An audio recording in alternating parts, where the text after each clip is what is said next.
রিয়া উঠছে না এখন ওঠে নাই দেখো তো আমার পাশে দাও আমি বসাই দিচ্ছি মারিয়া উঠছে রিয়া উঠছে উঠছে না রিয়া উঠো তোমার হাতাম কেমন আমার হাত আমার ভালো একটু হ্যাঁ ভালো ভালো হ্যাঁ ব্যথা তো কমছে কমছে তাহলে মারা তো ব্যথা অনেকটাই কমে গেছে গোলাপ কোথায় গেছে ও সেই বলে এসে মা টানতে বোলপুরে এখন তো আসে নাই না দাদা এখনো আসে নাই বোলপুরে কখন সে মাছ আনতে গেছে ভোরবেলায় এখনো আসে নাই কারণ কখন আসবে কে জানে ফোন করে তো ফোন তুলতেছে না গাড়িতে গাড়িতে আছে কোথাও গাড়িতে আছে বলে আসে না হ্যাঁ ওই জন্য ফোন তুলতেছে ওই জন্য ফোনটা তুলতেছে না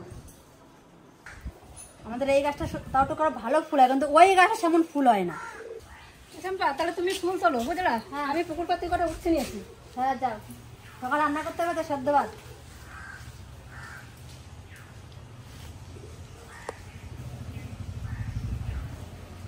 দাদা মাছ নিয়ে কোন ভোরবেলায় গেছেন মাছ নিয়ে চলে এলাম দারুণ মাছ পেয়েছি দারুণ মানে দেখে এত ভালো লাগলো খেতেও ভালো হবে দাদার কথা কিন্তু দাম আছে এরকম ইলিশ খুব কম পাই আমাদের এখানে এত এত সুন্দর ইলিশ হয়তো আমার মনে হয় আসে না আর যদিও আসে আমাদের হয়তো চোখে পড়ে না বা আমরা ঠিক সময় যেতে পারি না কিন্তু আজকে যে ইলিশটা নিয়েছি আপনাদের দেখাবো এত সুন্দর একটা ইলিশ দাঁড়ান আমি জামা প্যান্ট খুলে আসি মা মা কই মা ঘরে হ্যাঁ শুয়ে রয়েছে নাকি না বসা রয়েছে মার হাতের অবস্থা ভালো হ্যাঁ এখন ব্যথা কমছে হ্যাঁ এখন ব্যথা কমছে অনেকটাই মা ডাকো মা হ্যাঁ এটা জায়গা না আসো বাইরে কানকুনি পাতাগুলো কি সুন্দর হয়েছে পানকুনি পাতা আমি তো খেয়ে শেষ করে দিলাম গামলা নিয়ে আসি প্রত্যেকখানে গামলা নিয়ে আসো এই দেখুন গামলা নিয়ে আসি তো ইলিশটা আমা এই দেখো কাঁচা ইলিশ কাঁচা ইলিশ একদম কাঁচা ইলিশ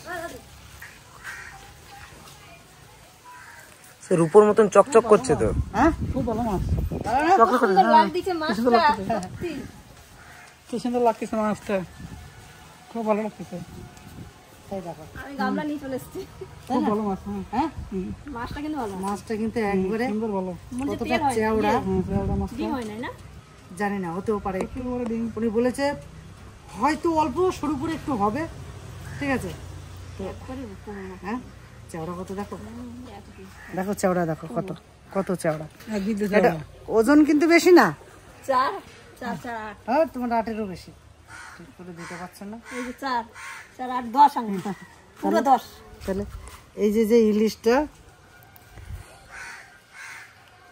সুপার আছে তো চলো ইলিশটা নিয়ে আজকে ইলিশটা নিয়ে এখন কাটতে বসবো কেটে এক কাজ করলে হয় এখান থেকে ইলিশ কেটে দাদা বাড়ি পাঠিয়ে দাও ওরা তো 3 জন মানুষ 3 জন ওখানে কিছু ইলিশ পাঠিয়ে দিই আর আর জামাইবাবুরে আমি সকালে বললাম বলছে না বাড়িতে সেই আগেকার মাছ রয়েছে বাড়ি রান্না করে আমারে 2 পিস পাঠাই দিস রান্না করি হ্যাঁ রান্না করে আমি দিদির একটু জামাইবাবুর একটু পাঠাই দেবো ঠিক আছে চলো তাহলে ইলিশটা কাটা হ্যাঁ বোম্বাই লঙ্কা একটা লঙ্কা যদি কেউ খায় কেউ খেতে পারবে না। কালকে বুঝলে মামা এই বোম্বাই লঙ্কা দিয়ে মাংস রেঁধেছিল ঘরে সাংঘাতিক টেস্ট এই যে বোম্বাই লঙ্কাটা একটা লঙ্কা কারো খাওয়ার উপায় নেই এই একটা লঙ্কায় না হলেও 10 জন খাবে না আমাদের মতন মানুষের 4 জন 4টে ভাগ করলে আমাদের মতন মানুষের 4 জন আর যারা জাল খান না 10 জন পাকার আগে একটা লঙ্কা খেয়ে নিলে কান থেকে ধুমো বেরোবে ঠিক আছে পাকার আগে টেস্ট বেশি হয় ওই রিয়া ওই যে বোম্বাই লঙ্কা দিয়ে যে ইলিশ মাছটা এনেছি ওই ইলিশ মাছটা রান্না হবে কেমন হবে বোম্বাই লঙ্কা দিয়ে হ্যাঁ বোম্বাই লঙ্কা দিয়ে ইলিশ মাছ করলে ইলিশের গন্ধটাই তো চলে যাবে বোম্বাই লঙ্কার একটা দুধ গন্ধ না কিরকম তাও ঠিক বলেছে রিয়া বোম্বাই লঙ্কার একটা গন্ধ আছে গন্ধ আছে ভাতটা সেই গন্ধ যায় একটা সুন্দর ঘিয়ে হ্যাঁ ঘি গন্ধ তাহলে ইলিশ মাছের যে গন্ধটা সেটাই তো চলে আর ইলিশ মাছের সেই গন্ধটাতেই তো সুন্দর লাগে খেতে বেশ ইলিশ এইটা হলো আলু সেদ্ধ ভাতের জন্য এই যে এই লঙ্কা ঠিক আছে আলু সেদ্ধ ভাত আর এই লঙ্কা আলু সেদ্ধ ভাত হ্যাঁ বাস তাই খাও টাটা হবে না মেয়ে বলে দিছে কাকা বৌমা বলো না, তোমার তোমার কথা বাদ আজকে। বৌমা বলো, এদিকে আসো, এদিকে আমার কাছে আসো, সবাই আসো আমার কাছে আসো। কি বলেন? আজকে ইলিশটা কিভাবে খাবা? যেভাবে কাকে বলবা, খাবে? না না যেভাবে বলবা সেভাবেই খাবো, কোনো অসুবিধা নেই। তা এখন রিয়া বল কি দেখাবি? আমি তো একটা কইলাম। কি করলি? ওইটা ওই দিয়ে খাবো না। ওই যে খাবি ওইটা না, খাবি না, তা তুই এমনি কি খাবি বল? সব রকমই তো খাওয়া হয়ে গেছে, এখন কি খাওয়া? নতুন ব্যাস কি আছে? ব্যাস ছাড়ো, দেখি দেখি যা হয় হবে। পাতায় না, পাতায় পাতায় পাতা অত সুন্দর মাছটা পাতায় খাবি? এই মাছটা কোথাকার মাছ জানিস? এই মাছটা টাটকা মাছ। এই মাছটা কোথা থেকে এনেছি জানিস? কোথা থেকে? এই ইলিশ মাছটা তোমার রে নামটা ভুলে গেলাম, ওই দাদা আমাকে এনে দিয়েছে উড়িষ্যা। ঘটনাটা খুলে বলি। ঘটনাটা হচ্ছে, আমরা যে বোলপুরে মাছ কেনা বেচা কিনি রেসিপি টেসিপি করার জন্য, তো ওই দাদার সঙ্গে এত সুন্দরভাবে পরিচিত হয়েছে। তো উনি বললো কি যে জামাইবাবুকে যে খোকনদা এত মাছ নেন, তো কিছু সামুদ্রিক মাছ আমি এনে দেবো, আমার সঙ্গে যোগাযোগ করবে। তো আপনারা একটা ভিডিও দেখেছেন, আমার ভাগ্নে কাজল সরকার বেশ বড় বড় সাইজের কিছু সামুদ্রিক মাছ আপনাদেরকে দেখিয়েছে। ওই ভদ্রলোকই আমাকে একটা ইলিশ এনেছে, বলছে দাদা দামের সঙ্গে কিছু হবে না, আমি ইলিশটা এনে দিচ্ছি, আপনি ইলিশটা খাবেন তারপরে বলবেন। তো আমি আজকে সকালবেলায় কিন্তু বোলপুরে গিয়ে দাদার সঙ্গে দেখা করে আমি ইলিশটা নিয়ে বাড়িতে এসেছি। আপনারা তো দেখেছেন, কিন্তু ইলিশটা সত্যি কত সুন্দর চেওড়া। ওই ইলিশটা সবসময় তো পাওয়া যায় না আমাদের এখানে। তো বলছে আমি উড়িষ্যায় উনি উড়িষ্যা থেকে মাছ এনে এদিকে চারিদিকে ই করে আমাকে বললো যে উনি 3 টন মাল নিয়ে এসছে, 3 টন এনেছে, মাছ এনেছে, সব মিলেই 3 টন মাছ এনেছে। তার ভিতরে স্পেশালভাবে আমার জন্য একটা আলাদাভাবে নিয়ে আসছে, সেটা আমার কাছে তুলে দিয়েছে, আমি এনেছি, আপনারা দেখেছেন। ইলিশ সম্বন্ধে আমি অত কিছু জানি না, কিনি খাই এটুকু। কোনোটা ভালো হয়, কোনোটা খারাপ হয়, কোনোটায় কোনো স্বাদই হয় না, কোনোটা মোটামুটি ঠিক হয়। আমরা কিছু কুমির পুষেছি। কুমির? এই দেখুন, ওই দেখো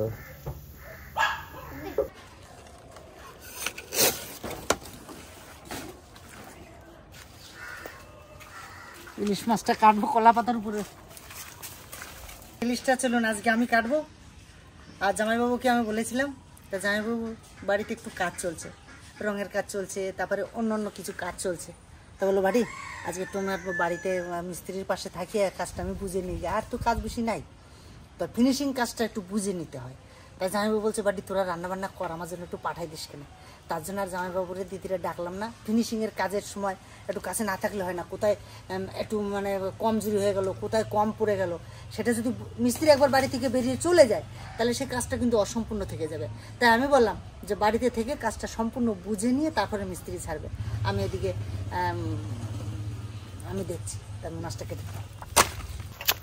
হ্যাঁ সত্যি মাছটা কিন্তু দারুণ মাছ।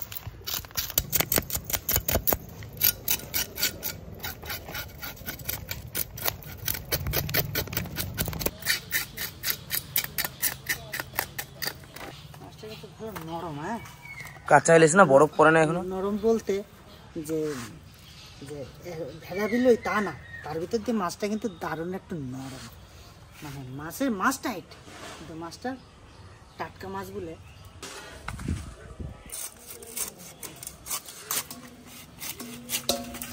রক্ত দেখো। হ্যাঁ মামা, সত্যি তো কাঁচা একবারে, এ তো কাঁচা ইলিশ একদম।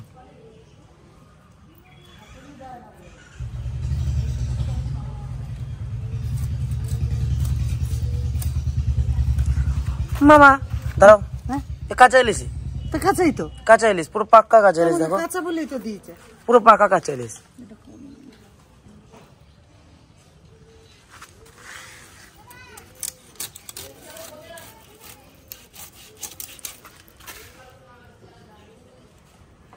খাজা কাঁঠাল,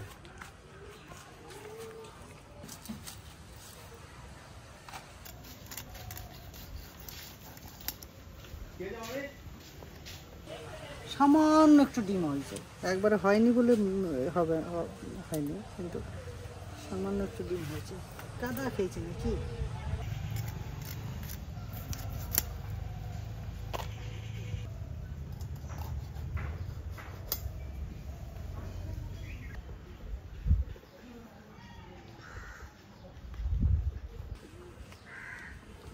এই 5 পিস মাছ দাদারে পাঠাই দাও। পিয়া এখানে আইছে, আমি পিয়ারে বলে যাচ্ছি। হ্যাঁ এটা মামার। হ্যাঁ হ্যাঁ, এই 5 পিস দাদারে নিয়ে যা।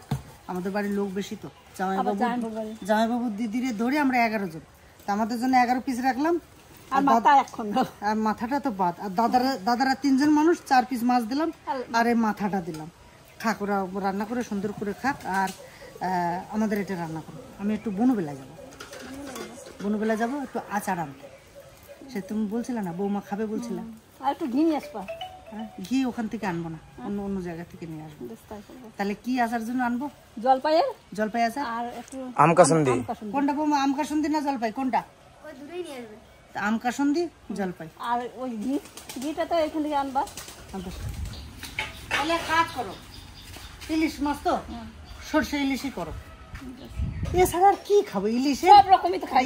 ইলিশের এই 3 রকম রান্নাটাই ভালো, পোস্ত ইলিশ, সরষে ইলিশ আর এমনি সিম্পল ইলিশ।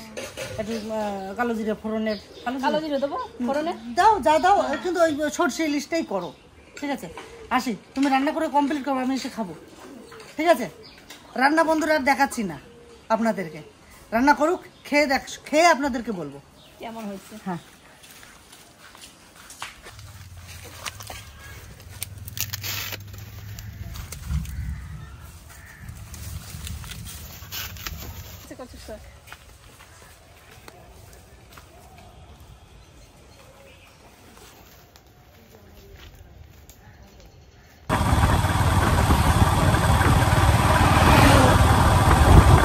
ভিতরে মনে হয় ক্যামেরা করা নিষেধ আছে, যদি পারি দেখাবো, আমি কিনে নিয়ে আসছি।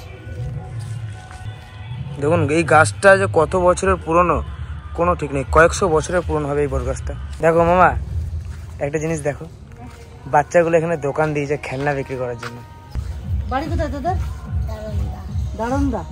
তোর মা বাবা কি করে? ঘরে? তোরা দুজনে বেচতে আইছিস? এইগুলো তোরা বিক্রি করছিস? না, এটা ক টাকা বলতো? একটা দাম কত? একটা 20 টাকা। এটা তো 50 টাকা দিছি তোরা। এটা 50 টাকা খেপি, 20 টাকায় নিবি। এটা কত? আর এইটা কত জানিস না? তাহলে 20 টাকা দেখেছেন?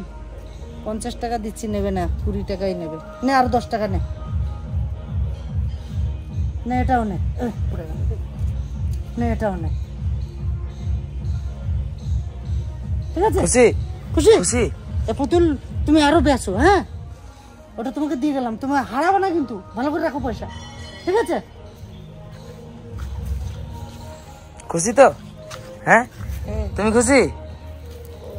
তোরা তো 2 ভাই বোন তো? ওইটা কে? তোরা একই তো? হ্যাঁ, বাস।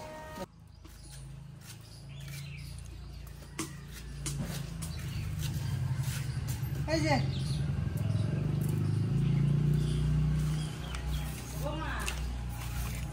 কচু দেখে ইলিশ মাছের মাথা। হ্যাঁ, রান্না প্রায় না, তোমরা তো পুকুর পাড়ে যাবে না? ওই মামির দে, না, মামি ভালো খায়। তুমি বলো ভালো খাও। ভেন্ডি নিয়ে আইছি, আমার এই করে ছিল সত্যি কথা। এই নিয়ে আইছি, ভালো তো, আমি জানি তো তুমি নিয়ে এসছো। আমি জানি তো তুমি নিয়ে এসছো। তোর ওই মামি নিয়ে আইছি, আমি না নি।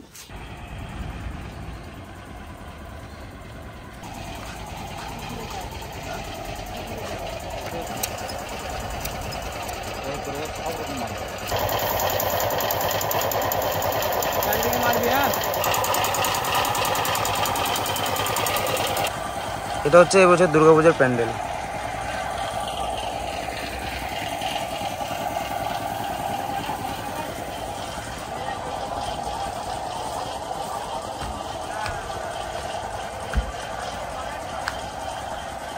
ভিতরে এখনো কাজ বাকি আছে, এখনো হয়নি পুরো।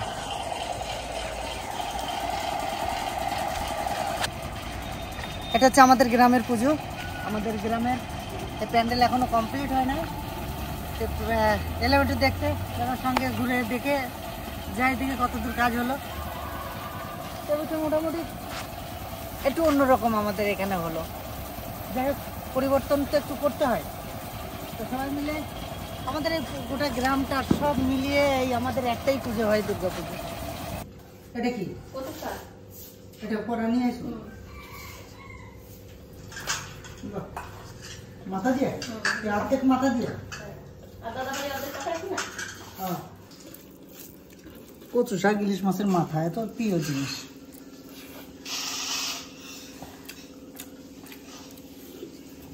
বলতে হয়।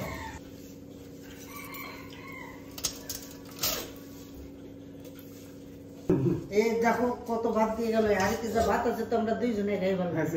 হ্যাঁ জ্বালা, কত ভাত দিয়েছে। কত বড় একটা ডিম হয়েছে।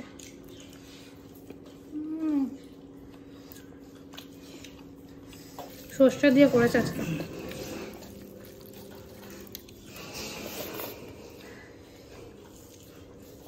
ইলিশ মাছের যেরকমই রান্না হোক খুবই ভালো হয়।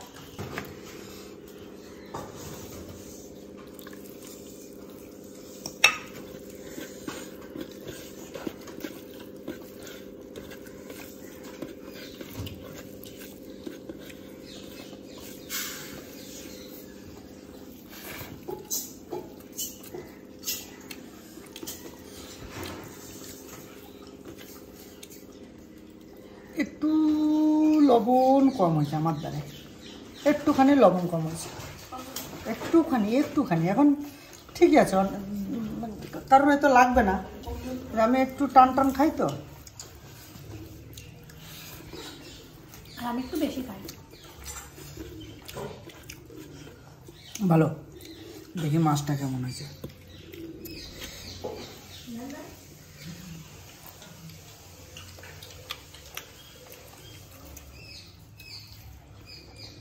দারুণ মাছ।